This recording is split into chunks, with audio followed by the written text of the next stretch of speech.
Good morning students. Our today's topic is obesity. देखिए obesity क्या है? It is the example of over nutrition.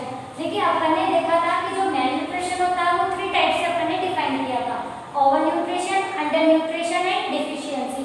Over nutrition जिसमें अपन जरूरत से ज्यादा ले लें, अंडर न्यूट्रिशन जिसमें अपन कम लें और डिफिशियंसी जिसमें ले ही नहीं। तो जो ओबेसिटी है जिसको अपन किस नाम से जानेंगे? मोटापा।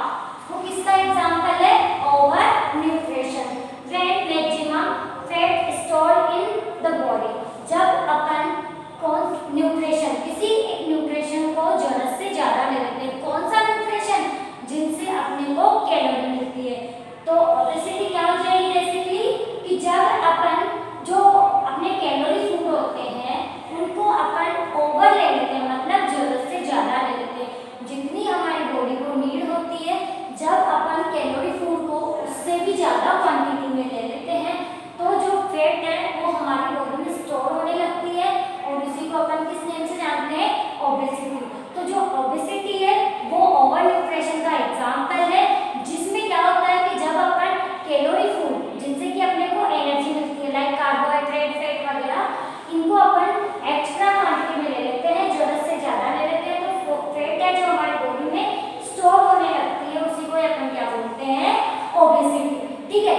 अब ओबेसिटी किस पर्सन को है या नहीं है, इसको अपन किससे मेजर करें? तो ओबेसिटी को अपन किससे मेजर करते हैं? BMI, मतलब कि बॉडी मास इंडेक्स। इस बॉडी मास इंडेक्स से अपन क्या करते हैं कि किसी पर्सन का वेट और लेंथ के रेशियो से उसकी ओबेसिटी का मेजर करते हैं कि किसी पर्सन में ओबेसिटी है या नहीं है। वो अपन किससे मेजर करेंगे? BMI, मतलब कि बॉडी मास इंडेक्स। इसमें क्या करते हैं अपन, जिस पर्सन की ओबेसिटी को आपको मेजर करना है उसकी वेट और उसकी लेंथ का क्या निकालते हैं?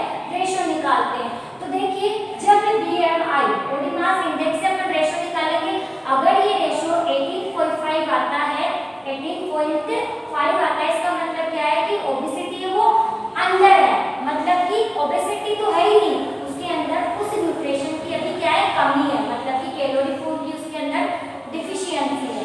नेक्स्ट देखिए, अगर ये रेशियो 24.5 आता है, मतलब जो पर्सन है वो क्या है? नॉर्मल है, मतलब उसमें जो कैलोरी फूड है वो जरूरत से ज्यादा भी नहीं है और कम भी नहीं है, इक्वल क्वांटिटी में। लेकिन जब ये रेशियो 30 या मोर देन 30 आता है, मतलब जो पर्सन है वो किससे सफर है? ओबेसिटी की कंडीशन से सफर है। तो जब अपना बॉडी मास रेशियो से इंडेक्स से अपन निकालेंगे तो वेट और लेंथ का रेशियो किसी पर्सन का 30 या उससे भी ज्यादा आता है, तो अपन कहेंगे कि वो पर्सन है वो कौन सी कंडीशन से सफर है? ओबेसिटी की कंडीशन से। अब देखिए कॉज क्यों होता है अपने को ओबेसिटी, कैसे होता है? एक तो मोर ईटिंग का मतलब ऐसा नहीं कि ज्यादा खाने से होता है। मोर ईटिंग का मतलब यहाँ पे होगा कि जब अपन कैलोरी फूड को एक्स्ट्रा में खा लेते हैं, बहुत ज्यादा खा लेते हैं, और जंक फूड खाने से, कोल्ड ड्रिंक पीने से, एक्सरसाइज नहीं करने से, हार्ड वर्क नहीं करने से, ये सब किसके एग्जाम्पल है? ये ओबेसिटी के एग्जाम्पल है, मतलब कि कॉज है। ये जो ओबेसिटी है वो किस कारण होती है? एक तो फैटी फूड को ज्यादा खाने से, मतलब कैलोरी फूड को ज्यादा खाने से, junk food, cold drink, exercise नहीं करने से और हार्ड वर्क नहीं करने से, किसकी कंडीशन से अपन सफर हो जाते हैं?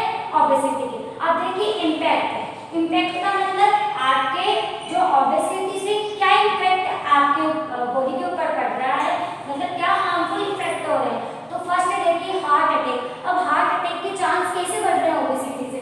देखिए ओबेसिटी में जब अपन कैलोरी फूड, मतलब कि कार्बोहाइड्रेट, फैट वगैरह को अपन जरूरत से ज्यादा खा लेते हैं, तो जो ये जो कैलोरी फूड है, इनकी फैट है वो हमारी स्किन के नीचे एक क्या बनाती है? फैट की एक लेयर बनाती है। अब ऐसा नहीं कि एक दिन खाने से आपको ओबेसिटी हो गई, धीरे धीरे ये जो लेयर है वो क्या हो जाती है? बहुत ज्यादा क्वांटिटी में क्या होती है? स्टोर हो जाती है।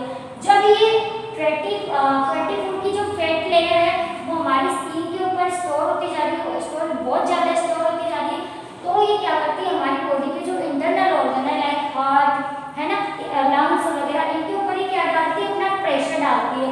अब इनके ऊपर जैसे ही अपना प्रेशर डालेगी तो आपको बहुत सारी डिजीज हो जाएगी और इसीलिए कौन से चांस हो जाते हैं?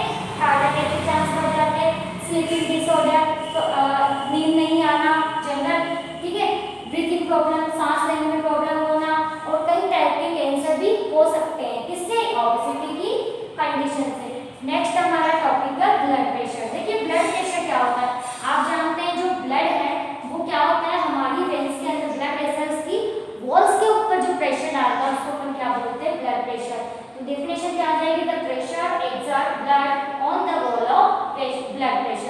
ठीक है, हमारी जो ब्लड की जो वेसल्स है उनके ऊपर जब ब्लड अपना प्रेशर डालता है उनके वॉल्स को, उसके ऊपर किस नाम से जानते हैं, ब्लड प्रेशर। और आप जानते हैं हमारा ब्लड है वो किसके थ्रू जाता है, आर्टरीज के थ्रू बॉडी के रिमेनिंग ऑर्गन तक पहुंचता है। ठीक है, और वेन्स है जो कार्बन डाइऑक्साइड रिच ब्लड को वापस लेके आती है, और आर्टरीज है वो कौन से ब्लड को लेके जाएगी, ऑक्सीजन रिच ब्लड को।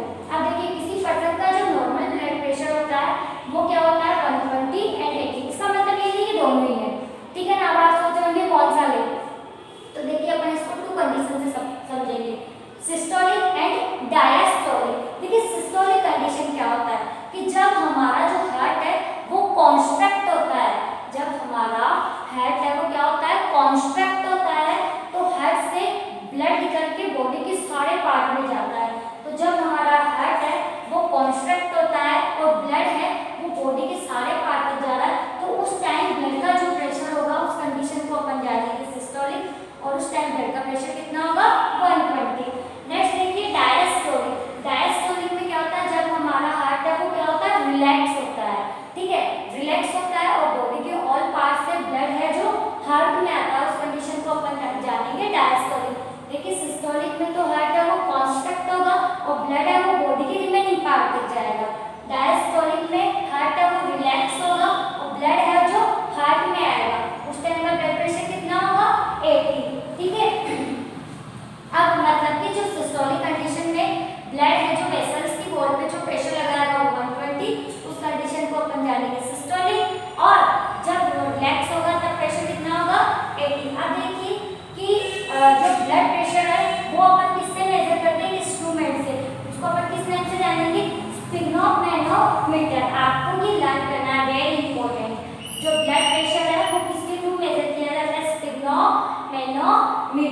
ठीक है, अब ब्लड प्रेशर से रिलेवेंट आपको 2 साइंटिस्ट के नेम है वो लर्न होने चाहिए, ये आपके लिए वेरी इंपॉर्टेंट है। तो देखिए वो 2 साइंटिस्ट कौन से हैं जो ब्लड प्रेशर से रिलेवेंट है। देखिए फर्स्ट जो साइंटिस्ट है वो है स्टीफन। स्टीफन ने सबसे पहले ब्लड प्रेशर को मेजर किया था, और काई में मेजर किया था, हॉर्स में। तो फर्स्ट साइंटिस्ट है स्टीफन, इन्होंने सबसे पहले ब्लड को मेजर किया था, मेजर ब्लड प्रेशर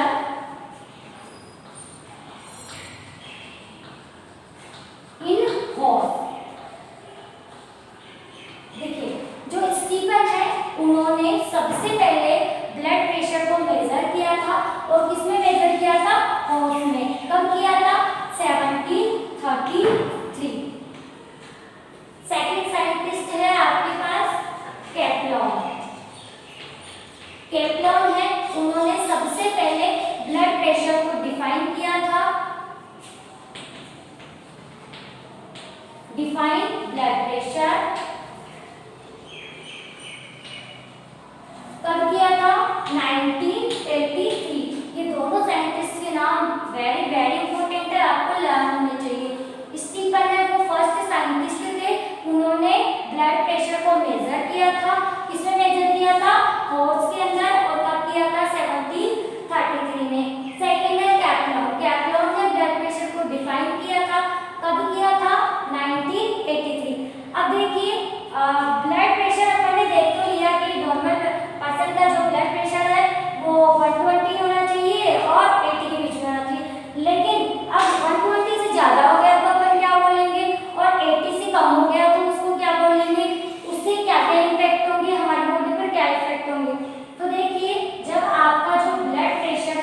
340, तो उसको अपन किस कंडीशन में जानेंगे, लो ब्लड प्रेशर।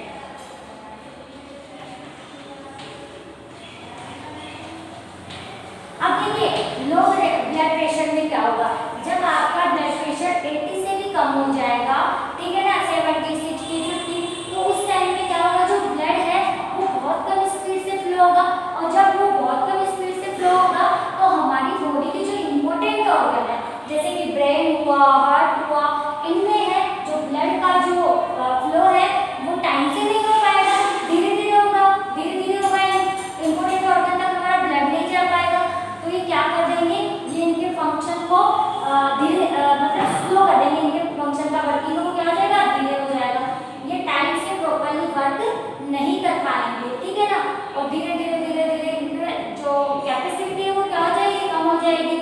और इसके आप बेनिफिट जानते ही हैं कि जैसे अगर ये जो हमारे इंपॉर्टेंट ऑर्गन है ब्रेन, हार्ट, ठीक है ना, ये टाइम से वर्क नहीं करेंगे, प्रॉपर्ली वर्क नहीं करेंगे तो बहुत सारे डिजीज से आप सफर हो जाओगे, ठीक है। ब्रेन आपका प्रॉपर्ली वर्क नहीं करेगा तो आप फटाफट से किसी का आंसर नहीं दे पाओगे, ठीक है ना, आप